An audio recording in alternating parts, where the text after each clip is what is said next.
ರಾಜ್ಯದಲ್ಲಿ ಆಗ್ತಾ ಇರುವ ಸಿಎಂ ಕುರ್ಚಿ ಕಾದಾಟ ಜೊತೆಗೆ ಪವರ್ ಶೇರಿಂಗ್ ಫೈಟ್ ನಡುವೆ ಅಸ್ಸಾಂಗೆ ಡಿಸಿಎಂ ಡಿಕೆ ಶಿವಕುಮಾರ್ ಪ್ರಯಾಣ ಬೆಳೆಸಿದ್ದಾರೆ.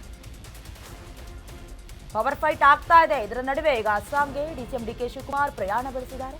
ಇಂದು ಅಸ್ಸಾಂ ಚುನಾವಣೆಯ ಕುರಿತು ಮಹತ್ವದ ಸಭೆಯಾಗತ್ತೆ. ಈ ಸಭೆಗೆ ಭಾಗಿಯಾಗುವುದಕ್ಕೂ ಹೋಗ್ತಿರೋದು. ಗುವಾಹಟಿಯಲ್ಲಿ ನಡೆಯಲಿರುವ ಹೈ ಲೆವೆಲ್ ಮೀಟಿಂಗ್ ಇದು. ಸಂಸದೆ ಪ್ರಿಯಾಂಕಾ ಗಾಂಧಿ ವಾದ್ರಾ ನೇತೃತ್ವದಲ್ಲಿ ನಡೆಯುವಂತಹ ಸಭೆ ಇದು. ಹೀಗಾಗಿ ಬೆಳಗ್ಗೆಯೇ ವಿಮಾನ ಹತ್ತಿದ್ದಾರೆ ಡಿಸಿಎಂ ಡಿಕೆ ಶಿವಕುಮಾರ್. ಪ್ರಿಯಾಂಕಾ ಗಾಂಧಿ ನೇತೃತ್ವದಲ್ಲಿ ಸಭೆಯಾಗತ್ತೆ. ಡಿಸಿಎಂ ಡಿಕೆ ಶಿವಕುಮಾರ್ ಭಾಗಿಯಾಗ್ತಾರೆ. ಯಾಕಂದ್ರೆ ಅಸ್ಸಾಂ ವಿಧಾನಸಭಾ ಎಲೆಕ್ಷನ್ನ ವೀಕ್ಷಕರಾಗಿ ಡಿಕೆ ಶಿವಕುಮಾರ್ ಅವರನ್ನ ಈಗಾಗಲೇ ನೇಮಕ ಮಾಡಿದ್ದಾಗಿದೆ. ರಾಷ್ಟ್ರದಲ್ಲಿ ಪಂಚರಾಜ್ಯಗಳ ಚುನಾವಣೆ ನಡೀಬೇಕು.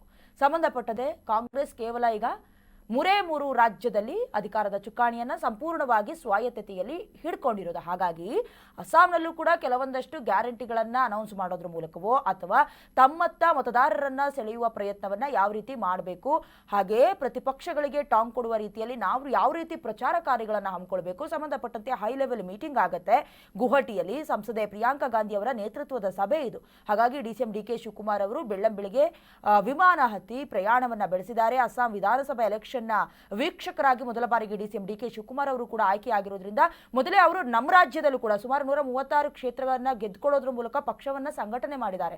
ಸೊ ಅವರಿಗೆ ಆ ರಣತಂತ್ರ ಗೊತ್ತಿದೆ. ಸೊ ಹಾಗಾಗಿ ಅಲ್ಲೂ ಕೂಡ trouble shooter DCM DK Shivakumar ಅವರ ಲೆಕ್ಕಾಚಾರ ವರ್ಕೌಟ್ ಆಗತ್ತಾ ನೋಡಬೇಕು. ಮಧ್ಯದಲ್ಲಿ ಹೈ ಲೆವೆಲ್ ಮೀಟಿಂಗ್ ನಡೆಯುತ್ತೆ. ಯಾವ್ಯಾವ ವಿಚಾರಗಳು ಪ್ರಸ್ತಾಪ ಆಗತ್ತೆ ಅನ್ನೋದು ಕೂಡ ಕುತೂಹಲವನ್ನ ಕೆರಳಿಸ್ತಿದೆ.